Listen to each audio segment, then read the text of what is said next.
Welcome to You Are Supreme Toys. Today we're going to go over the DC Superpowers Superman from McFarlane Toys. New for 22.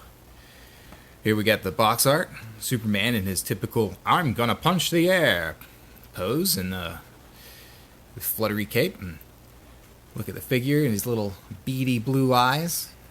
Gotta have the blue eyes. Looks pretty good. Looks pretty good. Let's see. Let's take a look at the back. Still the same cross-cell art from the other two figures. And this very long blurb. Superman, the Man of Steel, sent to Earth from the dying planet of Krypton. As a baby, Kal-El was found by farmers Martha and Jonathan Kent and raised as their son, Clark. As Clark grew up, the radiation from Earth's yellow sun gave him extraordinary powers, which he kept hidden. Now fully grown, he uses his powers to protect his adopted world as Superman. The Man of Steel, trademarked, is virtually invulnerable and has the powers of super strength, super speed, and flight. He also has enhanced senses, including heat vision, X-ray vision, super hearing, and super breath. Well, hope you enjoyed that. So, let's make this quick. Let's pop him open and see how he works. Just use my rusty razor knife, and voila. That was easy. Alright. Another close-up of the box art. Nothing special. This is actually a pretty standard picture. I wouldn't say they put a lot of effort into this. The Batman and Darkseid one definitely looked better. Alright, as you can see, he has trapped in his bubble. He has the same little nib holding the cape in place as Batman does. I don't really see a purpose for that, but it is what it is. So let's pop that out. My little nippers. Let's pop Superman, Kal-El, Clark Kent out of his package. Huh, that's interesting. His belt seems to be a separate piece glued around the waist. So they're obviously reusing parts. I'll compare him to Batman in a second and see which parts are being reused. His typical Superman boots.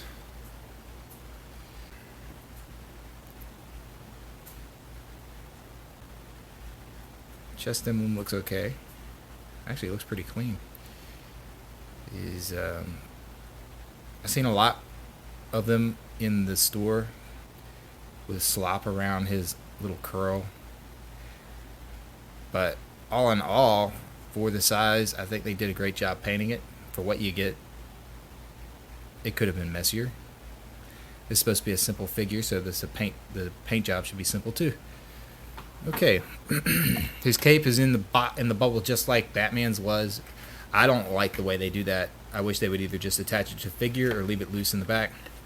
And you certainly don't want this emblem getting crumpled up. It risks creasing it a little bit. But we'll stretch it back out. This one seems a lot smaller than the other one as far as the collar piece is concerned. It seems a lot smaller than the Batman one. And the material, I was trying to think of the material because I mentioned in the Batman review that this cape was real cheap feeling. Like if you look at it, it's already got creases in it from the manufacturing and packaging process. And it finally hit me. This is the same kind of material that you get with the little participation ribbons that you would have got in grade school. The back is shiny and the other side is like a matte finish. This is the same kind of material, but it's like thinner, and it just doesn't feel good. It's liable to crease, which I don't know. It's going to be on the shelf. You're not going to be having him facing away. You're going to be having Superman face towards you, so you're probably not going to pay attention to that. Let's see his cape. How his cape fits. Definitely snugger. Yeah, that's better. That's better than the Batman one. Let's see. Fits better around the neck. Looks better around the neck. I don't know what it was about the Batman one when I bring that in. See how big that ring is on the cape? Just to show you. Pop this on. See how bad that looks? Like, it just rides the back of the neck. I don't know if they did that intentionally or not. But this cape is definitely better than the last one. Alright. As far as articulation, is standard 7 points.